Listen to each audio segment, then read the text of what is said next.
5000 dustaq azadlığa çıxacaq. İlham Əliyev bu barədə amnistiya aktı hazırlayır. Gözəl xəbərdir.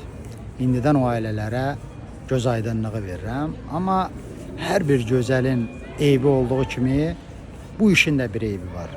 Bu da ondan ibarətdir ki, 5000 insan dustaq azadlığa çıxacaq. Bu isə o deməkdir ki, penitensiar xidmətin gəlirləri kifayət qədər azalacaq. Çünki Azərbaycanda dustaqlar təkcə dustaq deyil. O dustaqların hesabına sonsuz sayda nazorlar, nə bilim orada gözətçilər, bələdçilər, türmə rəisləri, Ədliyyə Nazirliyinin işçiləri onların hesabına, onların verdiyi rüşvətin hesabına balaların saxlayırlar, külfətlərini dolandırırlar. Bu acı xəbərdir. Mən sizə deyim ki, iqtisadiyyatımıza vurulmuş böyük bir zərbədir.